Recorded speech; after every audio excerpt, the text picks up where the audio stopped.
A gente está em Parashat Miketz e na semana de Hanukkah, começa Hanukkah, hoje à noite, domingo, ano 5782, pela Ot Bakol, Maravilhas em Tudo. Vamos entender qual é a relação disso com a época que a gente está vivendo agora, ainda na pandemia, principalmente nas consequências da pandemia, embora a crise aguda da parte de saúde está já diminuindo já há algum tempo, com o aumento da vacinação.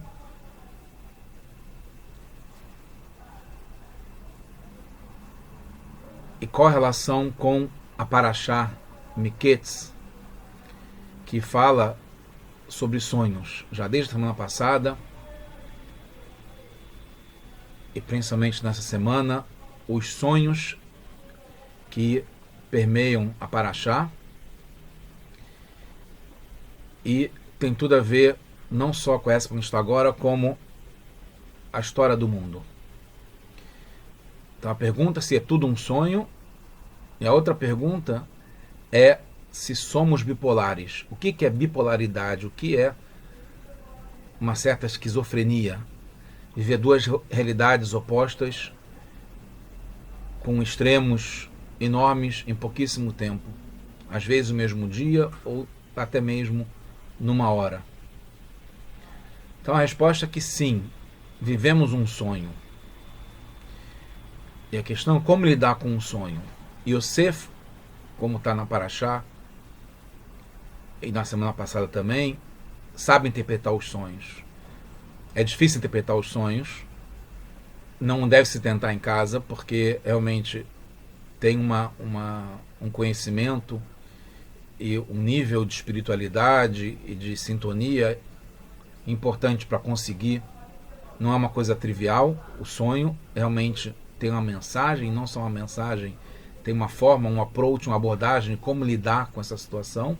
Não simplesmente um sonho com o que aconteceu durante o dia, isso não é tão importante, mas sim o sonho de uma forma mais profunda, que a gente vai explicar em seguida, que é muito importante.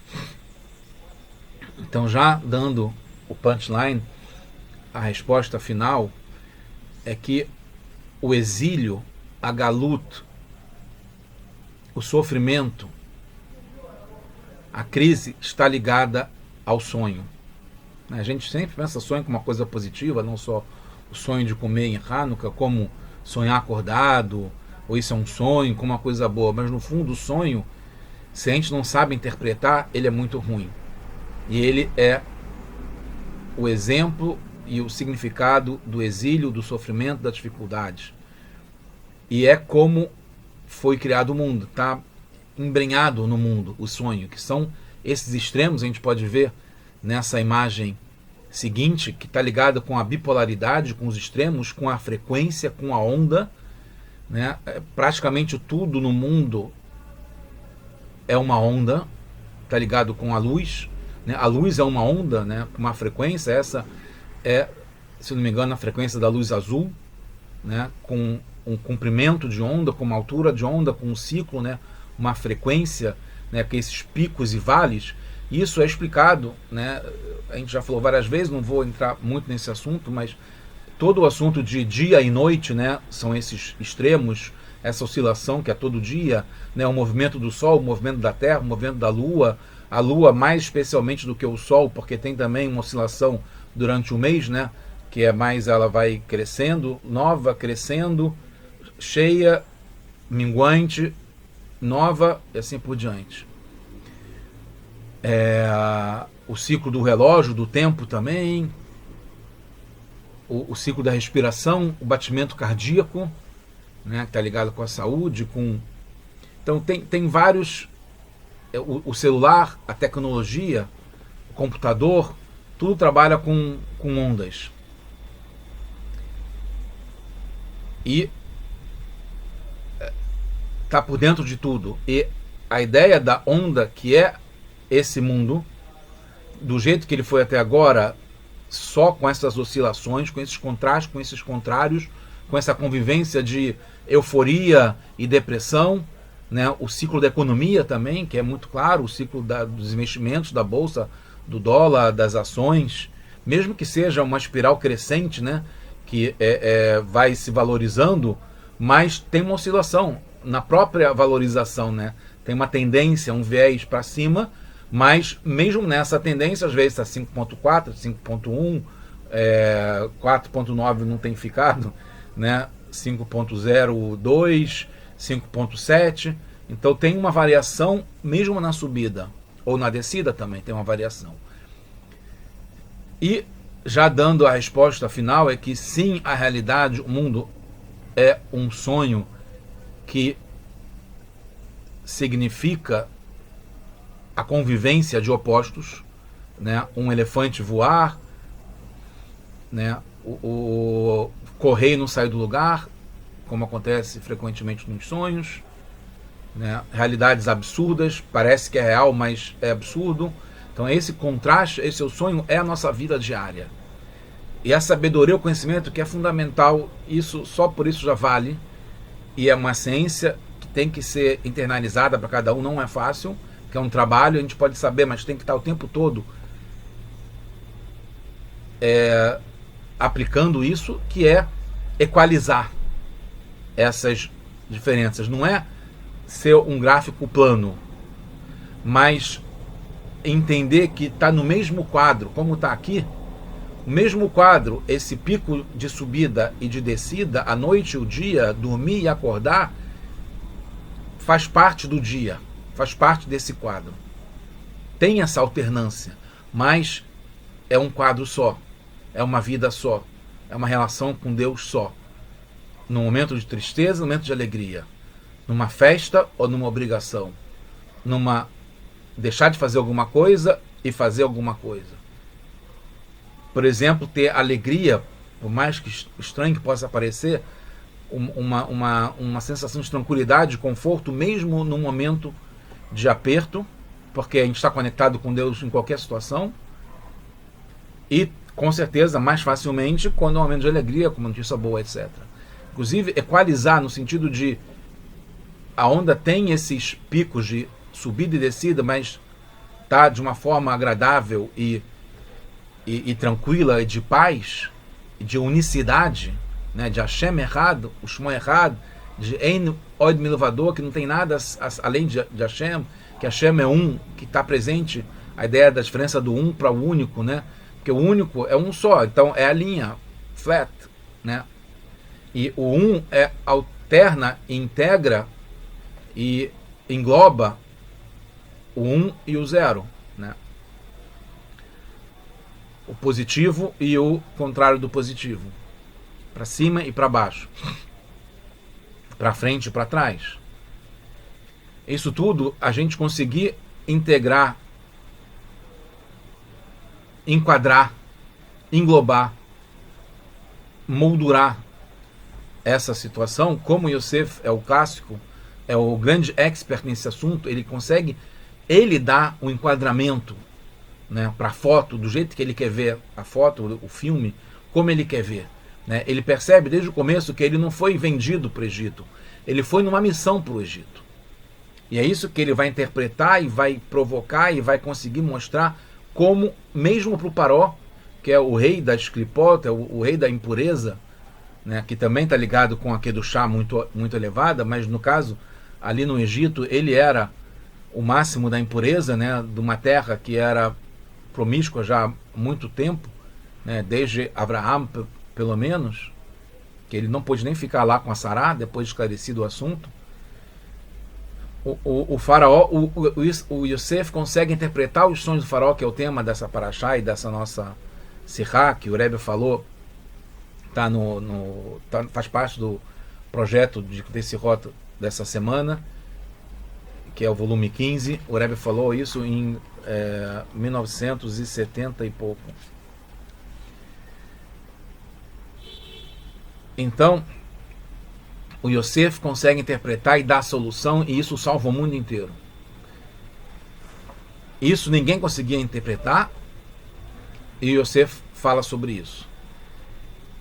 E a gente vai ver isso, então, mais nos detalhes agora, já entrando na Sirá, no discurso do Rebbe e de uma forma mais envolvida, né, na Parashá. Mas o fundamental, era a mensagem que eu queria colocar para vocês, é que a vida é um sonho no sentido de ter opostos extremos, euforia e depressão, alegria e tristeza, momentos bons e momentos não tão bons, e que cabe a gente interpretar, trazer para o bem, não anular esses momentos, né, querer ter uma coisa única de sensação, mas alternar e aproveitar quando está frio, quando está quente, e estar bem em todas as situações, estar tranquilo, estar com paz, que para isso a Torá veio para o mundo, e a gente tem que ensinar isso para todos os povos, o mundo inteiro, e simplesmente para nós mesmos, a gente conseguir aplicar em cada situação, a gente tiver, botar a bola no chão, como se diz, e tocar a bola e fazer o gol, que é a gente revelar Deus para todo mundo em todas as situações. Quando a gente estiver pronto e o mundo tiver esse conhecimento, é um sinal de que o Mashiach chegou e a gente está preparando para isso. Tá? Então, vamos ver na sequência o que fala na Sirá e os detalhes dos sonhos do Yosef. Então, começa a história dessa Parashá, depois de 2 anos, além que o Yosef ficou na prisão. Ele é elevado para interpretar os sonhos do faraó. Não vou entrar em todos os detalhes, que não são tão importantes para o tema que a gente está falando, dos sonhos e dessa bipolaridade. E o faraó tem um sonho que ninguém consegue interpretar. E Urashi explica que os astrólogos, os sábios do Egito, conseguiam dar interpretações, sim, várias, como está no Midrash. Urashi traz uma só, que o faraó, ele sonhou primeiro que tinham 7 vacas magras, depois 7 vacas gordas, e as vacas no segundo, né, na continuação do sonho, ficavam juntas, as magras junto com as gordas, e 7 espigas saudáveis, bonitas, com 7 espigas ruins, e que as ruins ficavam juntos com as boas. E os sábios interpretaram do Egito, que ele teria 7 filhas e morreriam 7 filhas do faraó. E o Yosef, ele, né, o ponto fundamental, que é a questão, ele interpreta certo, que primeiro ele fala que os 2 sonhos é uma coisa só. Aí já tem um ponto assim fantástico, que os sábios do Egito e a ciência e o Ocidente, o Oriente, o mundo na história inteira não consegue entender isso. Como é que pode ser um sonho só? Porque os temas são diferentes. E dentro dos temas tem essa alternância de gorda e magra. Inclusive, num certo quadro, ficam juntas as duas. Dá para entender o começo de uma época de fartura, só vacas gordas, ok. E depois só vacas magras, também dá para entender. Agora, como é que pode as duas conviver ao mesmo tempo? Não tem como ter... a gente talvez entenda um pouco aqui, né, no Brasil, né, recessão e inflação ao mesmo tempo. Mas, em princípio, ou você está bem ou não está bem. Como é que pode, ao mesmo tempo, estar alternando as duas situações? Esse ciclo de extremos. Então, o Yosef fala, primeiro, que os 2 sonhos é uma coisa só, e já explica por que são 2 sonhos, é para mostrar que é iminente, que tem que agir logo. E ele dá a solução para o que estava sendo mostrado por Deus para Faraó, que era, nos primeiros anos, que são de fartura pela ordem do próprio sonho, guardar, armazenar, para poder usar quando tivesse os anos inevitáveis de fome que seriam subsequentes, como está no próprio sonho. E aí, uma das perguntas básicas que a gente vai querer explicar, o Rebbe faz várias perguntas, principalmente porque também, de um certo modo, é uma sirá ligado ao Rashi, né, que o Rebbe sempre quis mostrar várias perguntas e como com uma resposta ele resolve todas as perguntas. Na verdade não eram várias perguntas, era uma coisa só, como também a questão das ondas, do sonho, da alternância de ciclos, de extremos, de cima e baixo, etc. É uma coisa só. Então a resposta, então a pergunta fundamental é que como é que pode o Yosef ter a ousadia de saber que era essa a resposta e ele ainda propor e ainda vou te dar a solução para resolver o que está no sonho, que é como é que faz essa fartura e como é que resolve a fome depois. E ele não fala que Hashem está dando de presente para o faraó a solução. Ele fala que está intrínseco no próprio sonho. E eu vou contar agora qual é a solução para isso. Por isso que o faraó percebe que realmente era essa a verdade, porque ele sonhou com a resposta que o Yosef dá. Não acha uma ousadia, uma cara de pau, de como o próprio o Saramashkim, o ministro das bebidas, menosprezou o Yosef, falando de Eved Ivri, de um servo e um hebreu, de uma forma pejorativa. Como é que pode ter a ousadia, a impetuosidade de dar uma solução para o faraó? E o faraó percebe que é essa a resposta. Por quê? Então a resposta que o Rebbe traz, que responde todas as nossas perguntas, eu só falei algumas poucas, o Rebbe traz muito mais, é que o Yosef percebe no sonho que a solução está no próprio problema, na própria questão. Não tem como interpretar o sonho sem desvendar a chave da solução, que é o que incomodava aos egípcios. Por isso eles não conseguiam interpretar, porque não tem como conviver esses dois opostos. Yosef, que ele vem do mundo, como ele fala, de Gulim, que é um círculo, e no círculo não tem, né, se fala a famosa piada, né, pede para um português entrar numa sala redonda e ir até o canto da sala, né, que ele não consegue. Tem uma esperteza, uma inteligência nisso, porque realmente não tem um canto numa sala redonda, num círculo não tem um canto, não tem um extremo, é uma coisa só, que está ligado com Keter, com coroa, né, com o nível que está circundante, que está acima das diferenças.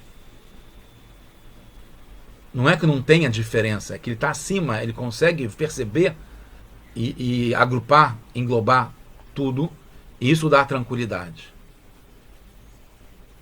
Está por cima e está dentro ao mesmo tempo. O Yosef, ele era o vice-rei, que está por cima, mas ele sabia todas as tecnologias, ciência, como fazer para armazenar e para não apodrecer o trigo, etc. E ao mesmo tempo está no poder, lidar com as situações, com a política, com a oposição, com as dificuldades, né? Ele era casado, né? Tinha questões em casa, filhos para educar, num lugar muito difícil, e estava sozinho lá antes de Yaakov descer com os irmãos. Então, esse é o ponto fundamental da gente entender. Que Yosef dá a solução, que está no próprio problema, que é a gente conseguir transformar o limão numa limonada. A gente conseguir pegar os extremos e estar bem, tranquilo com isso tudo, porque a solução passa pela fartura que vai ficar junto na época da fome. Não são separados, não se vive a fartura depois da fome. O fundamental, inclusive, não é a parte da fartura, porque isso aí, não sei qual era a ligação que as pessoas tinham com Hashem, porque só vendo coisas boas, só vivendo um momento de expansão, de prospecção, de crescimento, de aceleração, as pessoas, pelo contrário, podem ficar egoístas e egocêntricas e orgulhosas e vaidosas e se acharem. Ao mesmo tempo, no momento de fome, de dificuldade, de pandemia, de crise, a pessoa pode ficar só deprimida e não conseguir se ligar com Hashem, embora queira, né, tenha necessidade disso. Então a ideia é a gente conseguir conviver com os contrastes. Isso é a ideia da gente conseguir interpretar o sonho para o bem. E tem que ter o know-how, o conhecimento para isso. Isso vem do Yosef. E ele mostra para o mundo, e ele aplica isso, e ele resolve, e isso vai para a gente agora. O Yosef estava preparando o povo e o mundo para entrar na Galut. Ele já tinha descido, porque estava no Egito, mas agora, né, com o que ele estava, né, com esses anos que começaram de fartura, depois com anos da fome, é que começa de fato todo o povo de Israel descendo para o Egito e começando a Galut, que depois vai ter a saída do Egito, que é a primeira Geulá, e que está ligada com a Geulá fundamental que a gente vai ter agora, se Deus quiser, já hoje, com Mashiach, a Geulá completa, verdadeira e definitiva. Que a gente está já há muito tempo e já estamos prontos, todos nós, para perceber a unidade, né?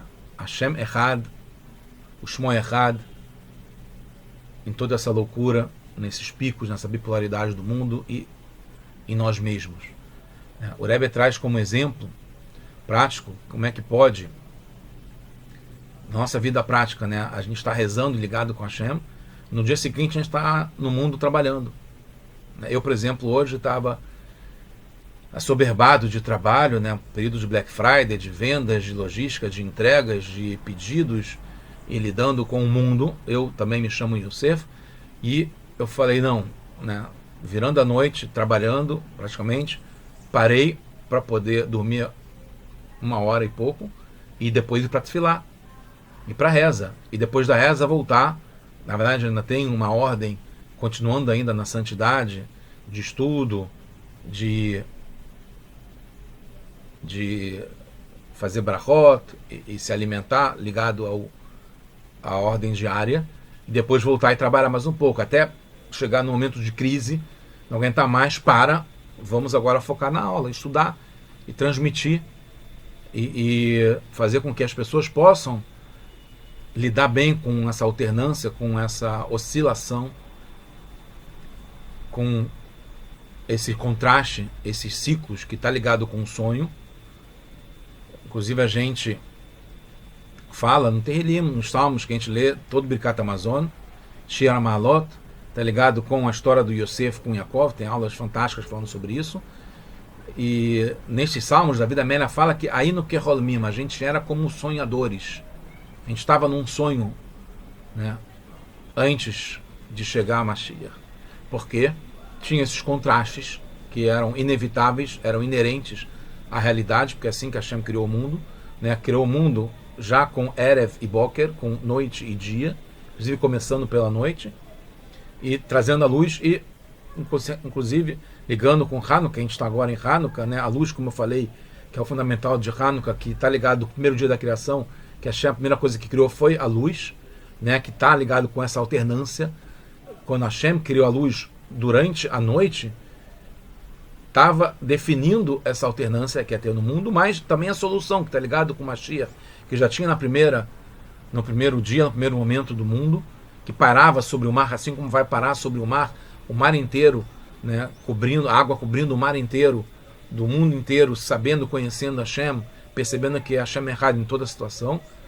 Isso o Mashiach está revelando para a gente já há vários anos que a gente está aprendendo a Torá da Geulá, da redenção, que é perceber essa unidade que tem em tudo e conseguir alternar numa boa, passar de extremos de uma boa, como por exemplo, ontem aconteceu também, né, os flamenguistas num estado de euforia, né, já comemorando e tendo o prazer da vitória do tricampeonato da Libertadores, e depois um contraste, saber conviver bem, não ficar com raiva, não ficar deprimido, não ficar com...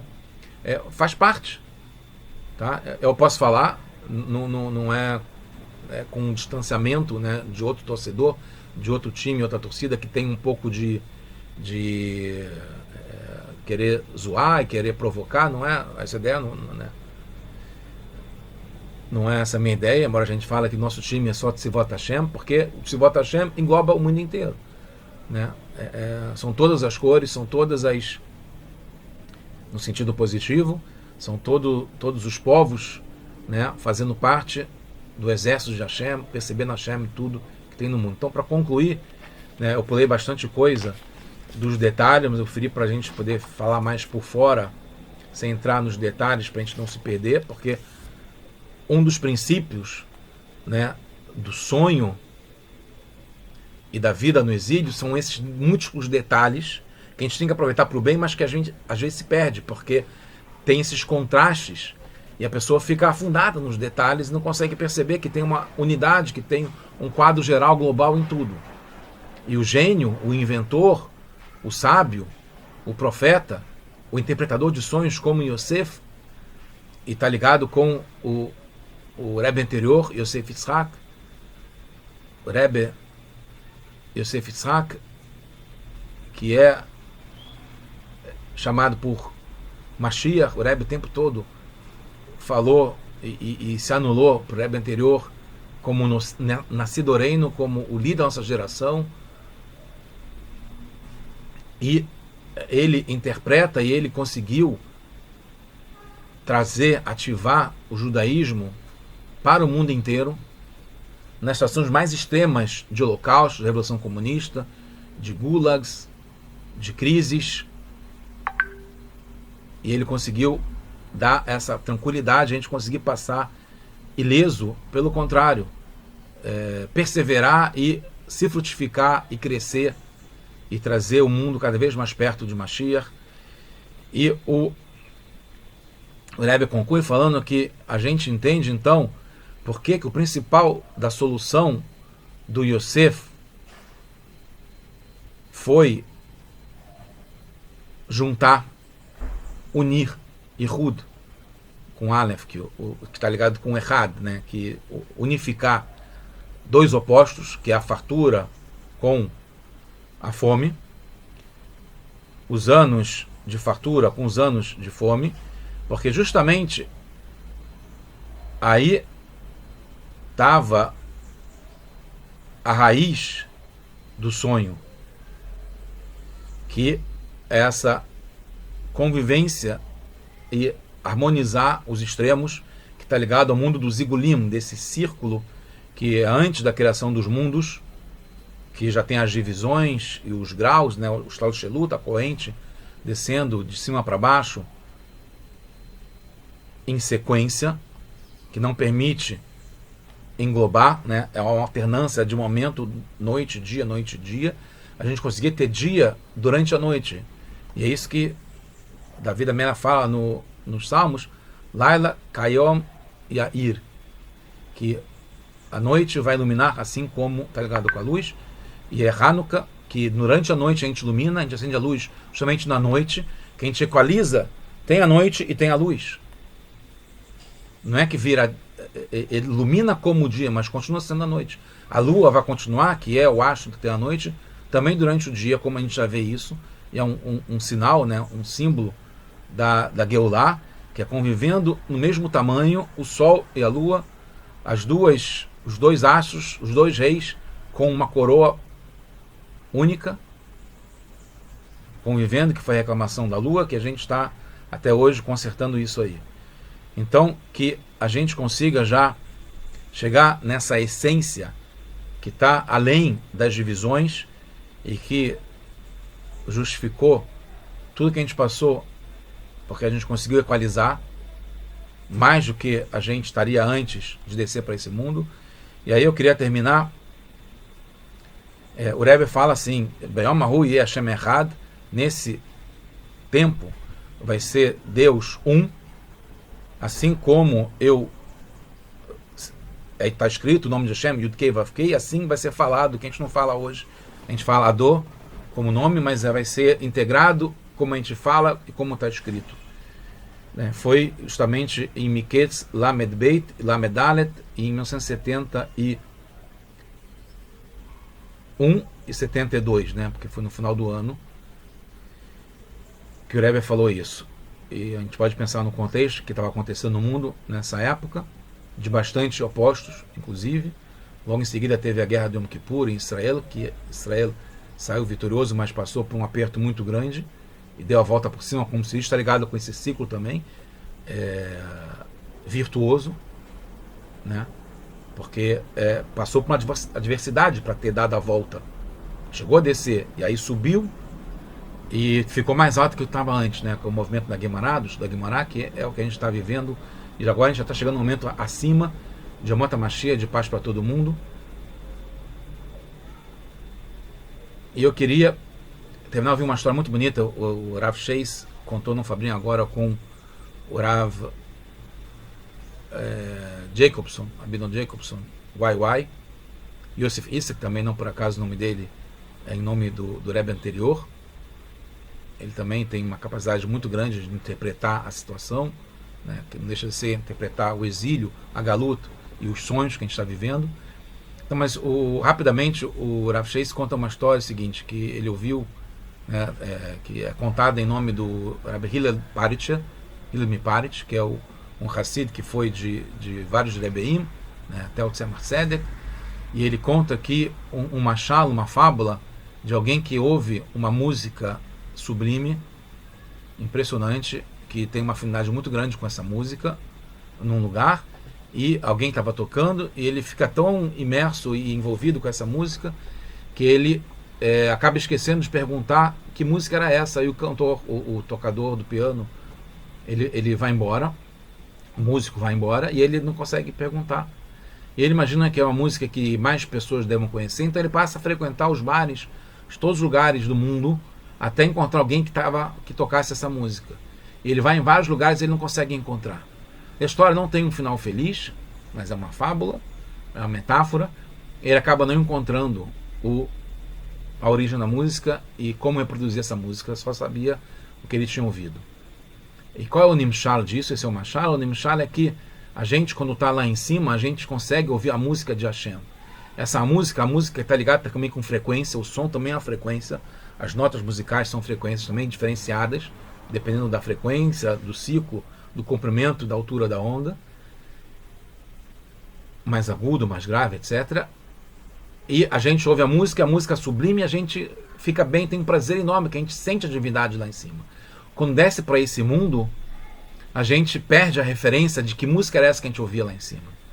E quando chega aqui, a gente tem uma noção, a gente ouviu o galo cantar e não sabe aonde, né? A gente tem uma referência disso e a gente quer voltar a sentir esse prazer, essa afinidade, essa unidade com Hashem, essa conexão, como a gente sente, por exemplo, no Shabat, ou na Tefilá, ou estudando o Torá, ou, né, numa aula, ou fazendo bem para o próximo, né, ajudando as pessoas. A gente tem a gente sente esse prazer. Mas, por outro lado, como a gente não sabe, não consegue sentir o tempo todo, a gente tenta em todos os lugares.